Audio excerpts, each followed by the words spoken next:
नमस्कार विद्यार्थी मित्रांनो, कसे आहात तुम्ही? आपल्या यूट्यूब चॅनलवर तुमचे स्वागत आहे. आपल्या चॅनलवर तुम्ही नवीन असाल आणि अजूनही आपल्या चॅनलला सबस्क्राईब केलं नसेल तर लगेच सबस्क्राईब करा.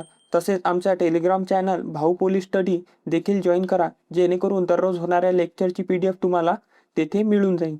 आणि आपल्या टेलिग्राम चॅनलची लिंक तुम्हाला या व्हिडिओच्या कमेंट बॉक्समध्ये मिळून जाईल. तर मित्रांनो, आपण याच यूट्यूब चॅनलवर SRPF भरती करता चालू घडामोडीच्या प्रश्नांची सिरीज सुद्धा सुरू केली आहे. ती देखील तुम्ही नक्की बघा. चला तर मित्रांनो, आज आपण बघणार आहोत SRPF भरती वरणगाव करिता चालू घडामोडीचे प्रश्न. परीक्षेत प्रश्न वारंवार येतात, त्यामुळे या प्रश्नांचा सराव करणे खूप गरजेचे आहे आणि म्हणूनच आपण ही सिरीज सुरू केली आहे. चला तर मग वेळ वाया न घालवता बघूया आजचे महत्त्वाचे प्रश्न. तर मित्रांनो, प्रश्न क्रमांक 1 आहे, अलीकडे चर्चेत असलेले पायराकसरोवर कोणत्या राज्यात स्थित आहे? तर याचं बरोबर उत्तर असणार आहे पर्याय सी, तामिळनाडू. तर मित्रांनो, अलीकडे चर्चेत असलेले पायराकारा सरोवर हे तामिळनाडू या राज्यात स्थित आहे. पुढील प्रश्न पाहूया. चौथ्या भारत आफ्रिका फोरम शिखर परिषदेत 2026 चे आयोजन कोठे करण्यात येणार आहे? तर याचे बरोबर उत्तर असणार आहे पर्याय बी, नवी दिल्ली येथे. तर मित्रांनो, चौथ्या भारत आफ्रिका फोरम शिखर परिषद 2026 चे आयोजन हे नवी दिल्ली येथे आयोजित करण्यात येणार आहे. पुढील प्रश्न पाहूया. लंडनमध्ये ग्लोबल ग्रीन आयकॉन पुरस्काराने कोणाला सन्मानित करण्यात आले? तर याचं बरोबर उत्तर असणार आहे पर्याय सी, जोगिनापल्ली संतोष कुमार यांना ग्लोबल ग्रीन आयकॉन पुरस्काराने सन्मानित करण्यात आलेले आहे मित्रांनो. पुढील प्रश्न पाहूया. युनिडो GM पुरस्कार जिंकणारी भारतातील पहिली महानगरपालिका कोणती आहे? तर याचं बरोबर उत्तर असणार आहे पर्याय बी, गुंटूर ही महानगरपालिका युनिडो GM पुरस्कार जिंकणारी भारतातील पहिली महानगरपालिका आहे मित्रांनो, लक्षात असू द्या. पुढील प्रश्न पाहूया. 33,000 भारतीय सैनिकांची नावे डिजिटल फलकाद्वारे कोणत्या स्मारकावर कोरण्यात आली? तर याचं बरोबर उत्तर असणार आहे पर्याय ब, बसरा स्मारक. तर मित्रांनो, 33,000 भारतीय सैनिकांची नावे डिजिटल फलकाद्वारे बसरा स्मारक या स्मारकावर कोरण्यात आलेली आहे मित्रांनो. पुढील प्रश्न पाहूया. WHO ने मंजुरी दिलेल्या पहिल्या मलेरिया विरोधी औषधाचे नाव काय आहे? तर याचं बरोबर उत्तर असणार आहे पर्याय सी, 8 मेथ लुफेफॅटन हे WHO ने मंजुरी दिलेल्या पहिल्या मलेरिया विरोधी औषधाचे नाव आहे मित्रांनो.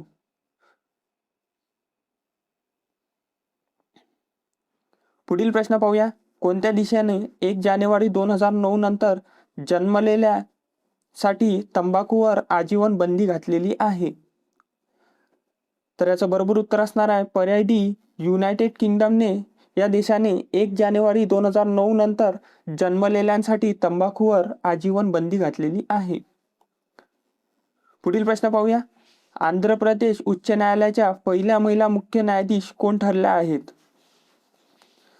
तर याचं बरोबर उत्तर असणार आहे पर्याय डी, लीला सिंगल हे आंध्र प्रदेशच्या उच्च न्यायालयाच्या पहिल्या महिला मुख्य न्यायाधीश ठरलेल्या आहेत.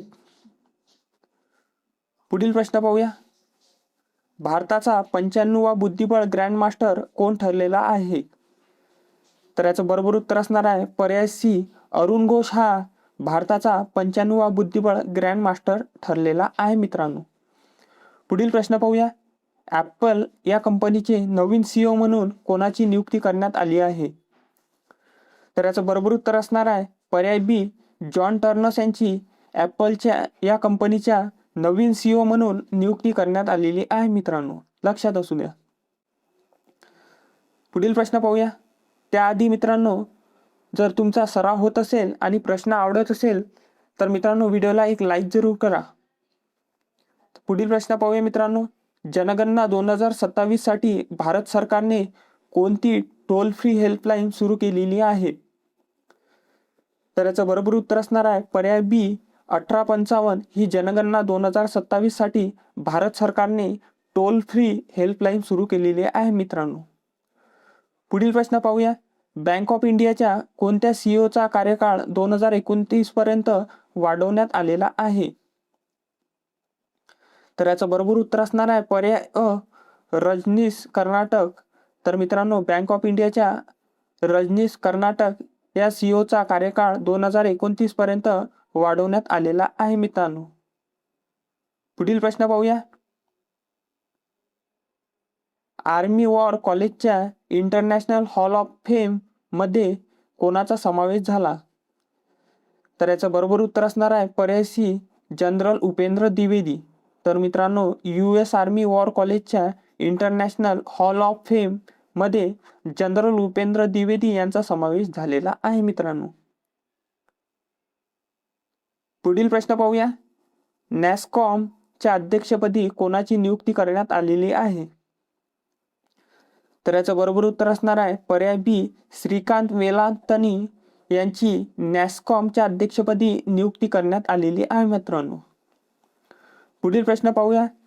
सेफ सिटीज प्रोजेक्ट 2026 अंतर्गत कोणत्या शहराची निवड करण्यात आलेली आहे मित्रांनो?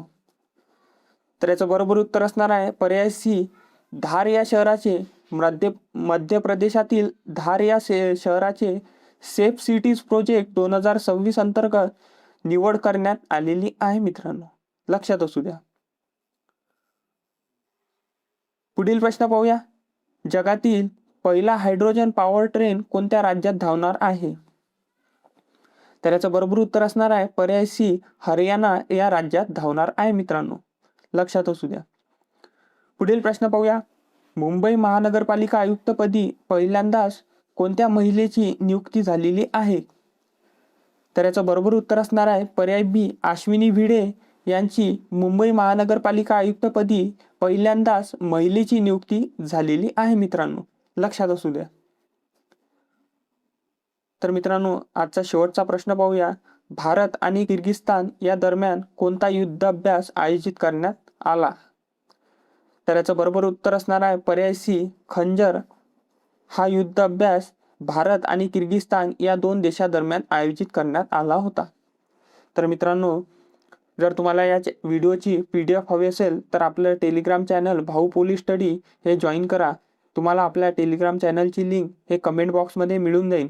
तेथे जाऊन तुम्ही आपलं टेलिग्राम चॅनल जॉईन करू शकता. आणि व्हिडिओ आवडला असेल तर व्हिडिओला एक लाईक जरूर करा. आणि चॅनलवर नवीन असाल तर चॅनलला सबस्क्राईब जरूर करा. भेटूया अशाच नेक्स्ट व्हिडिओमध्ये. धन्यवाद.